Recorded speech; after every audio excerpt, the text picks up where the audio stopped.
One last thing where we see the effects of Hellenism, which, once again, as you recall, the spread of Greek culture, and then that culture mixing with some of the local cultures. And the last time we met, we talked about some of the areas in the East where Greek culture had influence and affected and whatnot, especially in India. And so many of these areas were in fact Buddhist.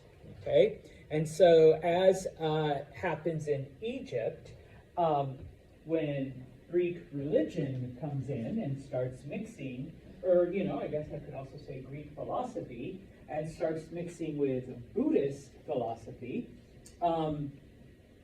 something's going to happen. All right. Now we know that Buddhism got its start in India. All right, and so. Number one, and let me find a map. Okay, there we go. We see that many, and I'll talk about, that's what we'll finish up the chapter with, many land routes and ocean routes conveniently meet in India. And so many of these areas then, many of the people that are traveling, get a type of exposure to Buddhism, number one. So not only do we have the Greeks there, affecting Buddhism, but also, travelers, merchants, etc. Okay, now, there is a group, a new group that comes down from Central Asia known as the Kushans. Okay, and they end up conquering a good portion after the collapse of the Mauryan Empire. Remember, the Mauryans became Buddhists and they became pacifists. They adopted a more, peaceful philosophy, and so the empire collapses. And once again, I'll go to the map because eventually they do extend not all the way into southern India, but they do take some of northern India and the part that traditionally, around the Indus River has been India, and of course, what used to be Bactria, or up in Afghanistan. Okay, now, the Kushans convert to Buddhism, okay, but not the peaceful kind that Ashoka had propagated. Bless you. Okay. They're like, okay, that's all nice and good, but, and this is where we start to get the Greek influence, there has to be more than just one way to achieve nirvana. There has to be more than that.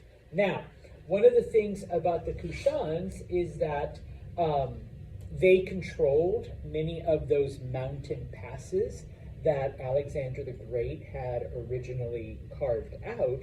And so what they start doing is they start charging people to go through the mountains. We'll offer you protection. We'll use the path. We'll let you use the path for a small fee, or for a portion of whatever it is that you're carrying. Okay, and so this is how they make their money. Okay, and because they are Buddhists. Okay, and remember, Buddhism is more appealing originally because unlike Jainism, you don't have to give up everything. Okay, so what we begin to see, number one, is construction of stupas, and this is from the Greek influence, a type of temple. And I think, bless you, I showed you, okay, these are the stupas, okay? Now, inside of them, we begin to see then, okay, it's not just enough to build a temple, but suddenly they start putting artifacts that are supposedly from the Buddha. This is a math equation that the Buddha wrote. So they put it in the temple and people come to see things of the Buddha. This is a chair that the Buddha sat in, all right? And so we have a temple and now, here it is. Okay, and of course, if you wish to leave a donation to, maintain the temple, please do. Please leave a donation on your way out. All right, but in this case, then, we begin to see this change under the Kushan. All right, now it becomes known as Mahayana Buddhism. All right, so once again, we see a slight shift. And just FYI, all religions, all philosophies, everything go through it. Okay, if you don't believe me, just look at how many Christian groups there are, or Muslim groups, or Jewish groups, or whatever. Okay, there will always be different views and different takes on any kind of religion or philosophy or whatever. Okay, Mahayana Buddhism. Okay, because once again, you have the Greeks. They come in, they start influencing local culture. Okay, in addition, remember that the Greeks got there via the old Persian Empire, so they are bringing some Persian traditions along with them.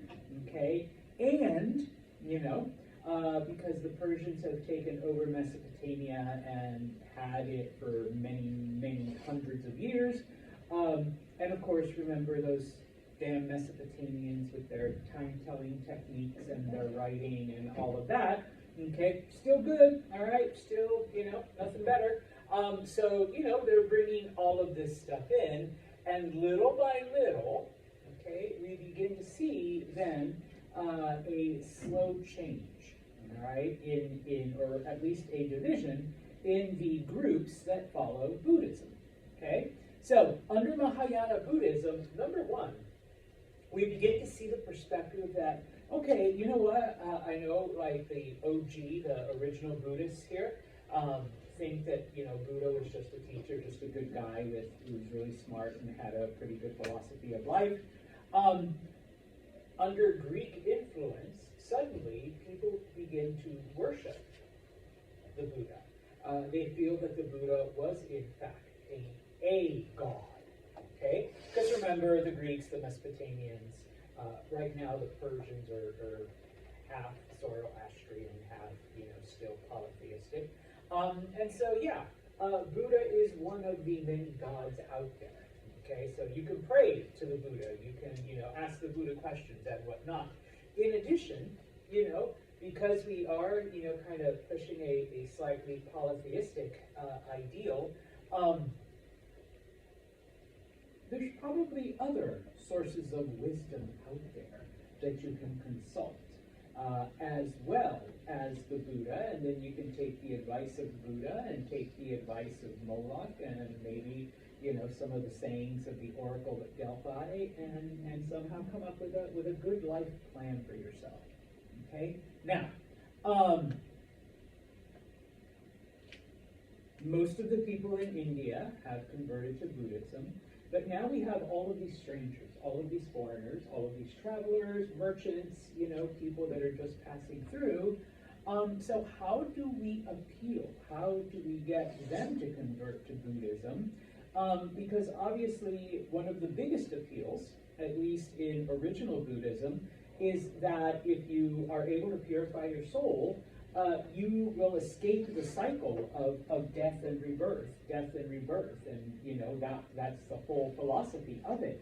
You don't have to lead 50 shitty lives in the hopes that you'll finally reach the top of the Varna system, because Veronica is Greek. She doesn't believe in that. She doesn't care. You live one life.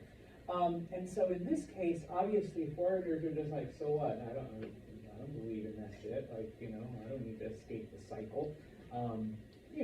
Eternal happiness sounds nice, but that the rest of it, sounds kind of like, just a way to keep you oppressed, type of thing. And so in this case, all right, how are we going to appeal to these foreigners?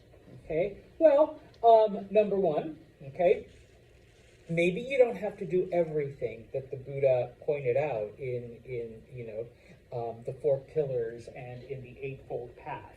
Okay, maybe it's enough to just have good desires. okay, or good intentions.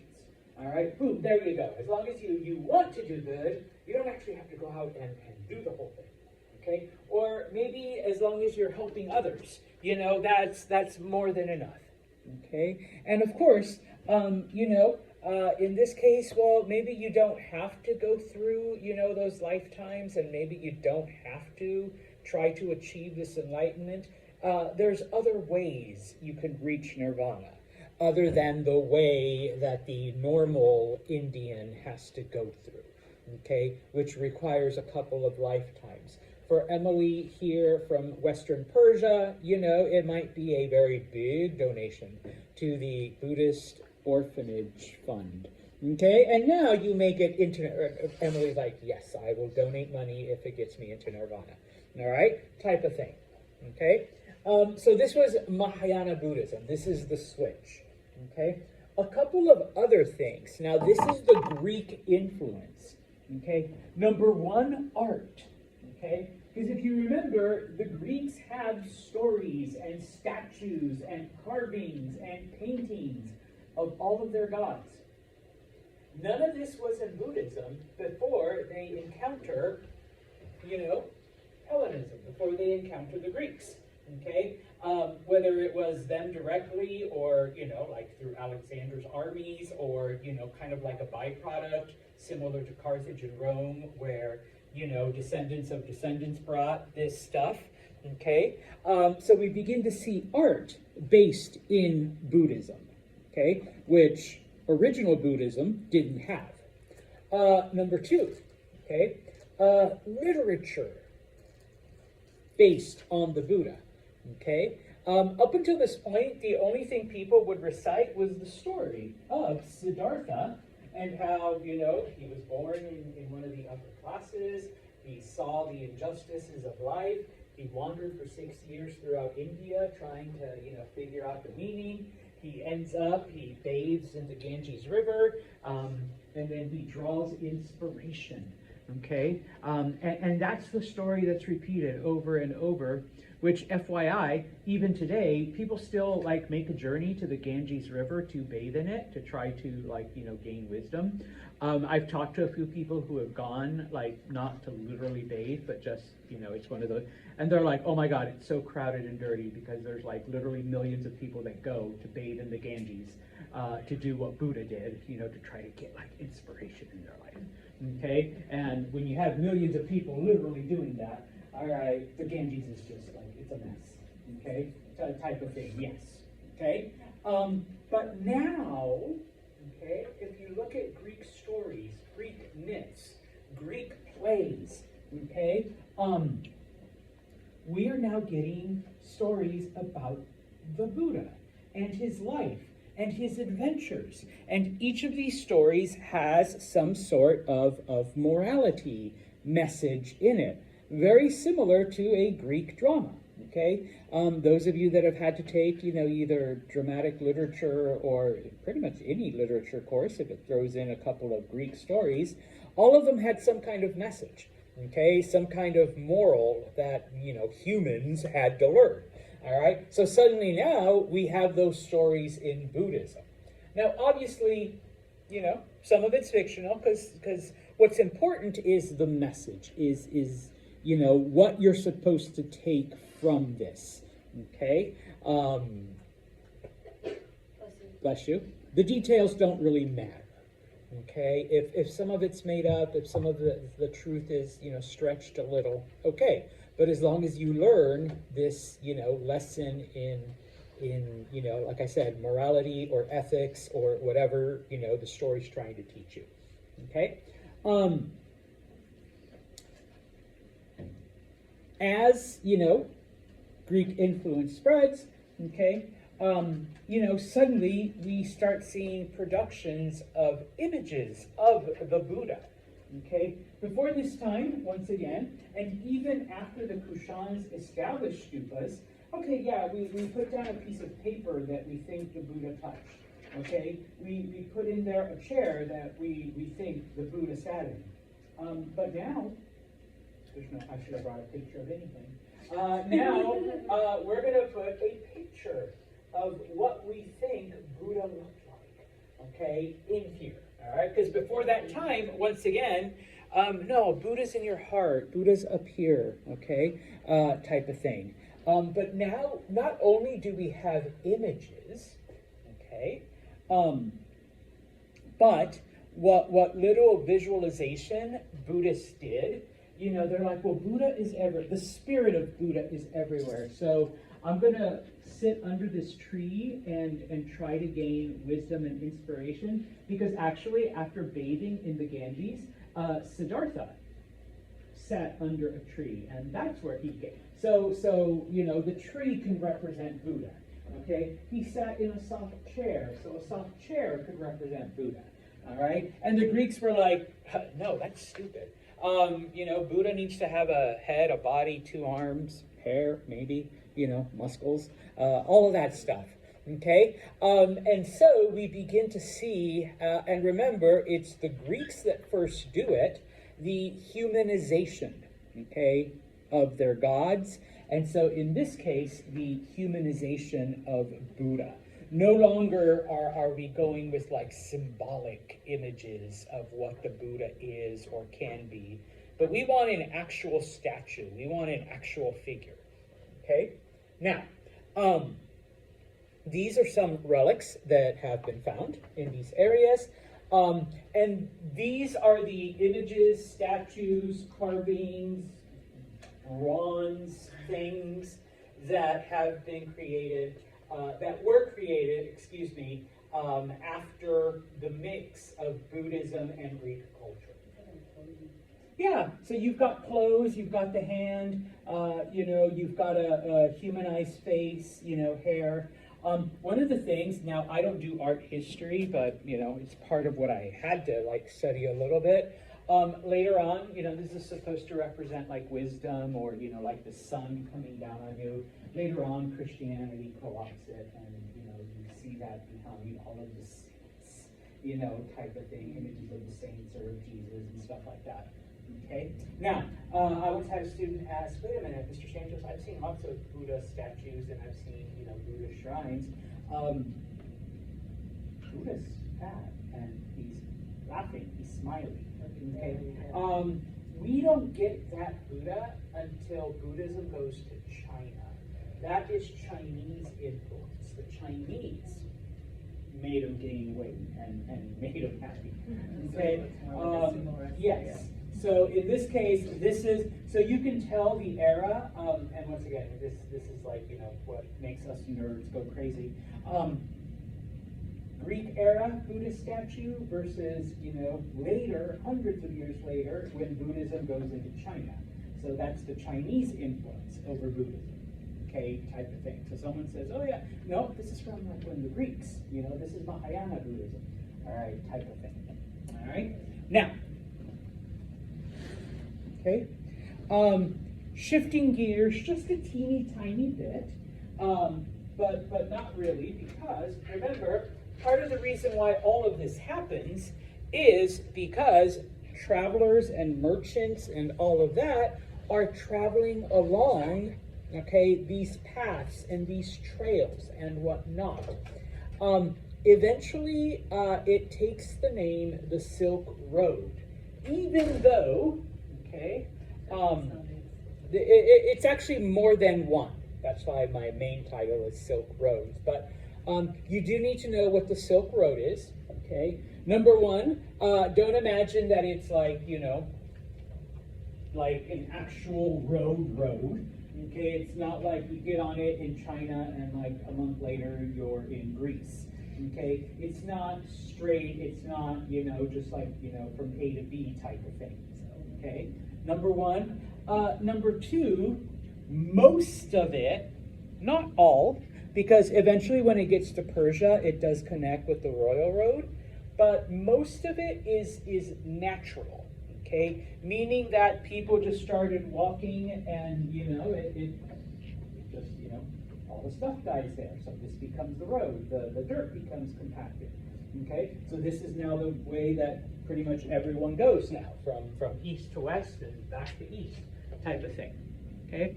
And even though we do call it the Royal Road, and in some, the Silk Road, And in some places, like where the Royal Road picks up, it is an actual road, like, where you can have carts and horses and stuff like that.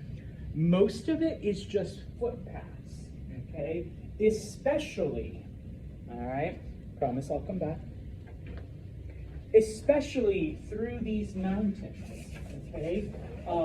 The original footpaths that Alexander the Great carved out in his conquests, okay? It starts off as that, and it remains that, okay? Now,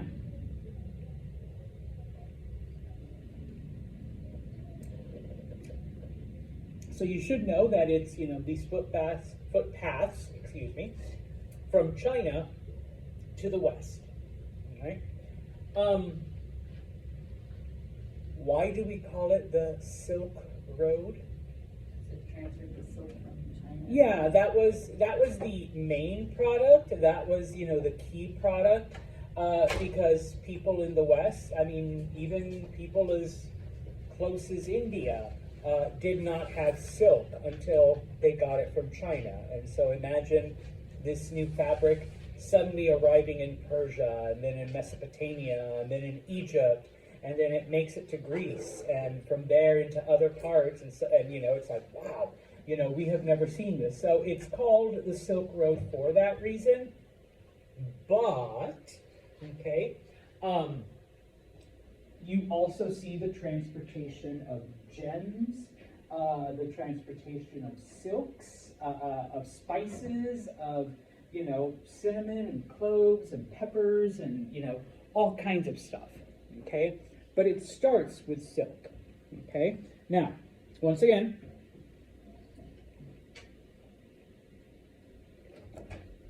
you don't have a Chinese merchant packing up his things and getting on this road and, 6 months later, he's in Greece, in Athens, selling his stuff, okay?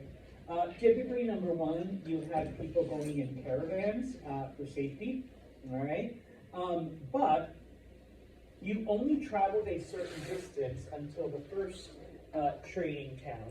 And at that town, I sell Emily my silks and spices, and Emily sells me whatever she has, okay? I go back to China. I go back to my village, and then Emily continues, okay? Farther down, stops at the next town and trades those silks and spices that she got from me with Veronica for whatever goods Veronica is selling. And then, boom, Emily goes back, and of course Veronica then continues along this path farther west. So people would travel short distances, barter.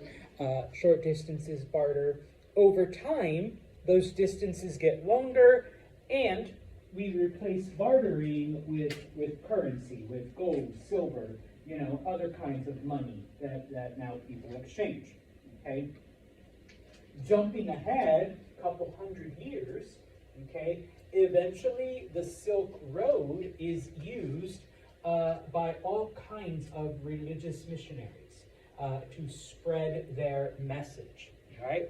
It starts with the Buddhists, okay, but then eventually this is how Christianity and Islam and even Zoroastrianism spread into Asia. This is how we get, Chinese Buddhists and, Indonesian Muslims and all of that, okay? Because those missionaries, used the Silk Road to spread their message, all right? But for, close to 1,000 years, it was the Silk Road that connected pretty much the known world together, all right? And so, as I mentioned, okay, it starts in China, okay? And once again, it's not, even though we call it the Silk Road, it isn't just one, okay? It is multiple, and that's what these red trails are supposed to represent.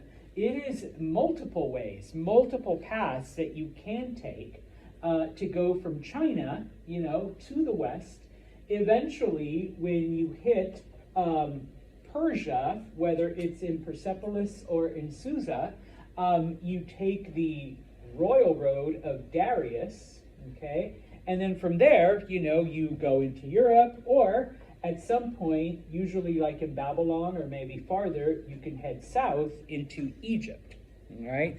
But it is multiple roads, and then from there, you get other roads that branch off and head south into India or head south into Southeast Asia, okay? And then later, all right, and I'm talking about, 100, 200, 300 years later, you start to get ocean routes, okay? People develop and perfect boat technology and are able then to transport goods, okay? And so, you get then nomads from Central Asia. You get people, in various areas then bringing stuff together, okay? And when it comes to the Silk Road, okay, remember, once again, to repeat, it was a group called the Kushan, all right, who are one of these Central Asian tribes that have been wandering, for thousands of years. They moved south, okay. They entered an area after the collapse of Bactria and some of the other Greek kingdoms. And so in this power vacuum, they're able to establish themselves, okay. Now, of course, because it had been Greek and it had been Indian, they adopt the Greek language, they adopt Indian ideas. Chief amongst them is Buddhism, okay. Now, number one, because the area they took over were those mountain passes, they stabilize the area, they make it safe, okay. Granted, it's going to cost you, all right, but if you're a merchant, if you're traveling through this area, you're willing to pay money to have protection, to have a good road, to have places to rest, to have places to sell and buy different things, okay? Like I said, the Kushan, after they entered the area and after they established themselves, they all convert to Buddhism. Not Ahsoka's peaceful, give up everything Buddhism, but Buddha, their own version, and it eventually shifts into Mahayana Buddhism. Okay, but one of the things that they do is they donate much of the money that they make from providing security along the Silk Road. They donate it to Buddha. Not to Buddha, to Buddhist monks, to the Buddhist movement. One of the things that the Kushans do, okay, is they begin to build Buddhist monasteries, okay, places where Buddhists can go and isolate themselves and immerse themselves in Buddhism, to learn more, to grow closer, to achieve this enlightenment, maybe hurry up the process to nirvana and whatnot. One of the key things that they do, though, is that many of these monasteries are built right along the Silk Road, and they offer free places for travelers and vendors to stay.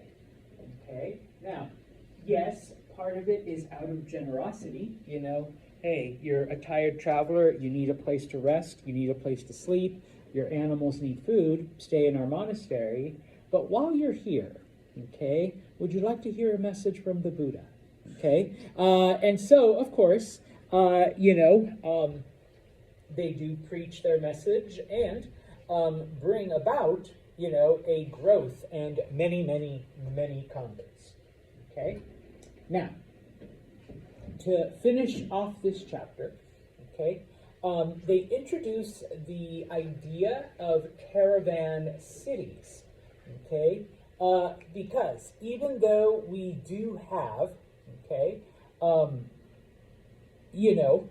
some semblance of civilization, and you do have some security along the Silk Road. Okay, there are points along the various trails, and this is thousands of years ago.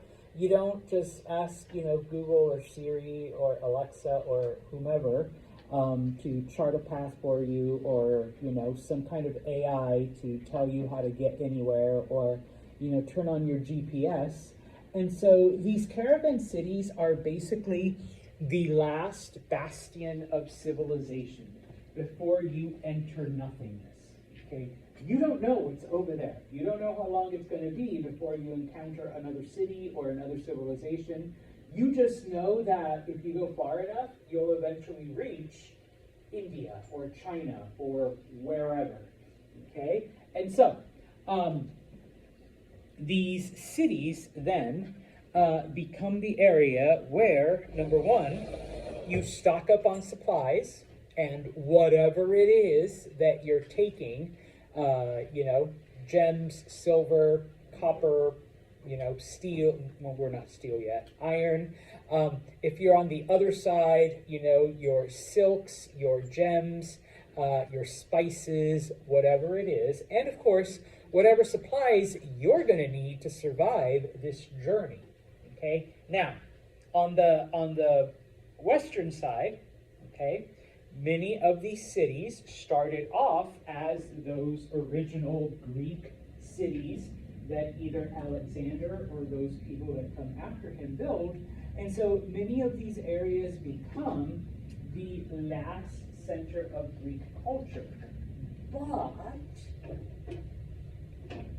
it's also, because it is very heavily Greek influenced, the influence of Hellenism, these travelers take these elements of, I'm making up this word, Greekdom, into the unknown. Okay? And so, the two that your textbook mentions, and you kind of sort of have to remember them, the city of Petra near Sinai, this is where you went to buy spices, because the people that brought spices from China, it was the city of Petra where typically they landed and ended up, okay? And so if you were going to go buy spices, if you were going to, if you were a spice merchant, that was basically the place, okay? And of course, you have a permanent population. You do have, people that are there to attend to the travelers, so, the side professions like hotels and restaurants and stuff like that. But because most of those people are in fact Greek or some kind of Greek mix, you do have, different Greek shrines, you do have, Greek architecture for the homes and for the buildings, but once again, especially, you do have Greek theater and Greek drama for the entertainment. And so they become centers of Greek culture at the edge of civilization. Okay?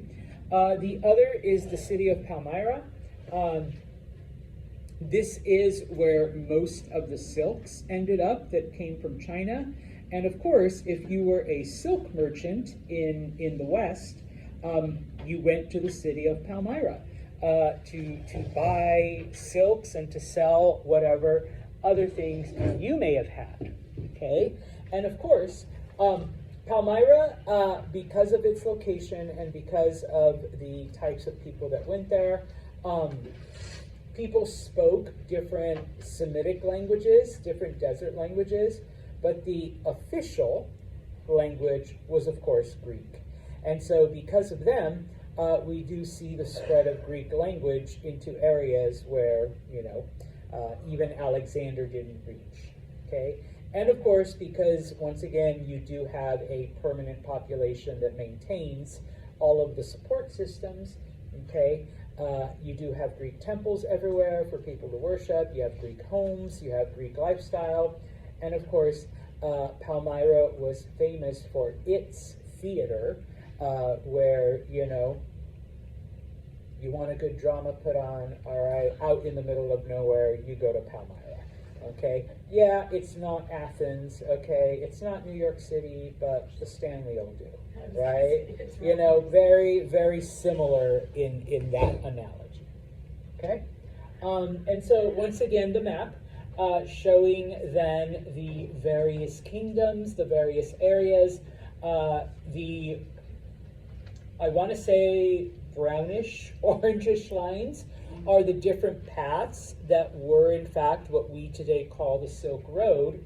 The green lines are the ones that broke off later into other areas, and then of course don't forget, okay, we do see the beginning of ocean travel where people are taking their goods via water. All right. Now, we'll finish off with China, okay, because that's where everything got its start, okay? Yes, people had never seen silk before, hence the name, all right, don't forget that. They had never seen silk before, and so, you know, people in the West wanted it, okay? And yeah, many Chinese became wealthy from its production and sale. It wasn't just the silk, though, okay? Because, you know, the Chinese were like, hey, if these Westerners go crazy about silk, wait till they try rice. Wait till they try, you know, spices. Wait till they try, you know, gems. Look at the stuff that we have here, okay? And so, you know, the people that are taking these journeys, the businessmen that are, you know, making these deals, brokering these deals, and of course the people that are actually growing the product, they're all making money. They're all getting wealthy, okay? And so what begins to happen in many of these territories, we get what are called custom houses, where if you want to get through, you got to pay, okay? Oh, you guys are going to exchange money? No, you got to use our local money here, okay, as opposed to your Greek coins type of thing. And so in this case, you know, always a way to take a little bit of the profit. But even then, even with, you know, some of it going to taxes or to some of these, you know, customs houses, merchants were still making more than enough money to continually finance these journeys and these trips. Okay? Now, yes, it starts with silk and it starts with gems. Okay? Eventually, though, okay, we begin to see other products like lacquer. All right? This did not exist in the West, and so when Westerners first encounter it, okay, I put hemp there. Please don't get the wrong idea.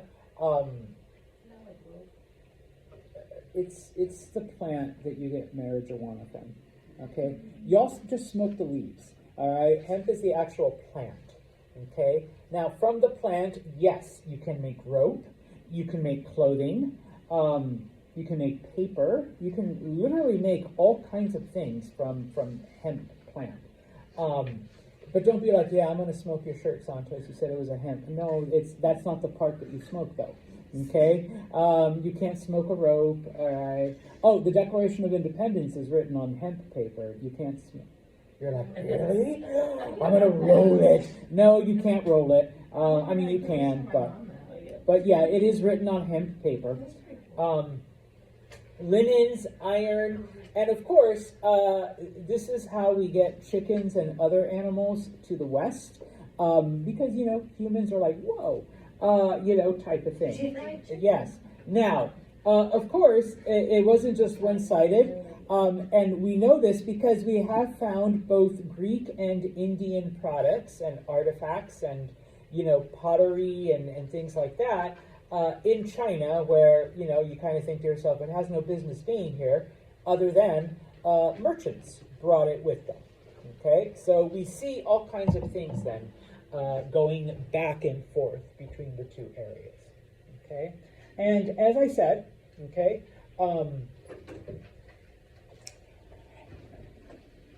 and now we're jumping ahead once again, several hundred years. Okay. monks, and it was the Buddhists who do it first, Buddhist monks begin to travel along the Silk Road. They're not buying or selling anything, they are just preaching Buddhism. Okay? And of course, under the Kushans, remember, the Kushans donated a lot of money to Buddhist monks. They built Buddhist monasteries along the Silk Road. And so because of this, okay, we do see then Buddhism entering China, number one. Number two, the original Buddhist monks that went to China found that they had no audience for their message because nobody understood them and they had nothing to provide them. So little by little, we see the translation of Buddhist texts into Chinese. And then once that happens, we do see Buddhism then establish itself in China, but it does take a very long time. Okay? But eventually, China and other far Eastern Asian countries become centers of Buddhism, whereas later on, India, it's practically non-existent. Okay, it's Hinduism now. Okay, they tried to the missionaries tried to go west with Buddhism, but it never succeeded. Number one, they had big time competition in Persia with Zoroastrianism, and then by the time they're able to migrate even farther west, you have this little Jewish offshoot called Christianity that's already established itself in other areas of the West. So you don't really have any opportunity to preach Buddhism. Okay. Finally, okay, I wasn't sure how many slides, 22 slides left. Finally, just to touch on ocean travel and how that affects trade, okay, by this point in time, okay, number one, better ships, bigger ships that can carry enough supplies to not only feed your crew, but also supplies that you're going to sell that would make the journey worth it, that financially would make the journey worth it. We also see advancements in navigation, okay? Even though we don't touch on it until later on, the Chinese are the ones who invent the compass, okay? So that actually helps, okay? But before that, okay, it was Arab traders and Arab sailors who perfected and who refined the ability to use celestial bearings, all right, to be able to travel across the oceans, all right? And they became very good sailors and, very good navigators. Now, granted, they weren't traveling, into like big, massive ocean stuff, and they stayed really, really close to the coasts, okay? So if you look at their map, they stayed within the Red Sea, within the Persian Gulf. There were lots of stops, okay, lots of ports in different areas. So it's not as if they were going like across large stretches of the Indian Ocean type of thing, okay? But still, it was their advancements and pioneering technology that eventually leads, okay? Over time, number one, like I said, they perfect the act of, identifying stars and other celestial fixed points and using those to navigate with, okay? And over time, they build bigger, better ships where they can carry more cargo to make those journeys more worth it, but also ships that would be able to resist the various weather phenomena, okay? Around 120 BCE, by this point in time, these Arab sailors had noticed that in certain areas at certain times, certain weather patterns happened and certain storms were more frequent, okay? And so, we begin to see then the publication of manuals. The most famous one was written by a man named Periplus, and it was just called Sailing Around, okay, where it was kind of a guidebook as to, you go in December, you're going to encounter storms. You go in July, it's pretty calm. You go in these months and you're going to get a lot of rain, type of thing. Okay? These are the places that you should stop at if you want X, Y, Z. These are the places that you should travel to if you're looking to sell A, B, or C. Okay? And of course, other little hints, advice, tidbits, whatever about the various areas. And so now your average person, okay, can, say, hey, I got enough money, I can buy myself a boat, I can hire a crew, I've got my guidebook, all right, of where I can go, what sells, what doesn't, what to look out for, certain navigational fixes. Let's go see what happens, okay? Of course, many times you die, all right? But for the people that made it, they would in fact make it pretty big, okay? And so we'll stop right here, okay? On Wednesday, we will begin